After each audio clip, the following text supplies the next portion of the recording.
Une saine alimentation est importante pour la santé du cerveau du bébé. Le lait maternel est le meilleur aliment à donner au bébé.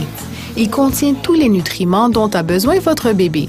Il contient aussi les anticorps nécessaires pour combattre les infections. L'allaitement fournit aussi d'autres bienfaits pour vous et votre bébé. On encourage les mères à allaiter sans donner d'autres liquides ou aliments pour 6 mois. Après 6 mois, on peut introduire graduellement des céréales enrichies de fer et des aliments des 4 groupes alimentaires en purée ou écrasés. On recommande de continuer l'allaitement pendant au moins 2 ans. Plus longtemps le bébé est nourri au sein, plus vous et votre bébé en recevrez les bienfaits. Les bébés ont aussi besoin d'un supplément de vitamine D. Offrez toujours à votre enfant des repas sains en suivant le guide alimentaire canadien. Assurez-vous d'inclure des aliments des 4 groupes alimentaires: fruits et légumes, produits céréaliers, produits laitiers et substituts, et viande et substituts. C'est bon d'encourager votre enfant à essayer une variété d'aliments lorsqu'il est jeune. Il n'est pas nécessaire de dépenser de l'argent pour acheter des aliments spéciaux, comme du pain contenant de l'oméga 3 ou des vitamines qui coûtent cher.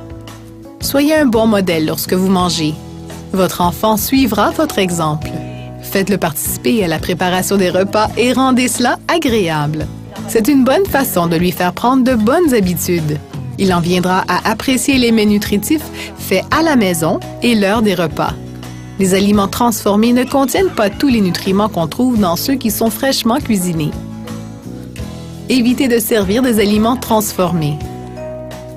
Les bénéfices d'une alimentation saine pour le bébé, c'est vraiment de lui fournir les matériaux pour qu'il puisse bâtir ses cellules puis grandir et bien se développer. Aussi lui donner l'énergie qu'il faut. Et il va trouver ces éléments nutritifs-là à travers les 4 groupes alimentaires. Prenons le fer, par exemple. Le bébé de 7 à 12 mois a besoin de 11 mg de fer. Ça, c'est plus que ce qu'un homme a besoin. Les aliments pour bébé préparés à la maison présentent de nombreux avantages. D'abord, ils donnent le contrôle aux parents sur les ingrédients. Alors, moins de sel, moins de sucre, moins de gras dans l'alimentation. Ils donnent aussi aux parents la chance de pouvoir cuisiner la nourriture qu'ils aiment, selon la culture, selon les traditions, selon les préférences. Ils sont finalement économiques. Pour une dizaine de dollars, on peut avoir un mélangeur et puis on peut avoir un bac à glaçons. Soyez attentif aux signaux de votre jeune enfant lorsqu'il mange. Il saura vous montrer qu'il en a assez. Quand il a assez bu, le bébé tourne la tête, ferme la bouche ou éloigne sa bouche du mamelon.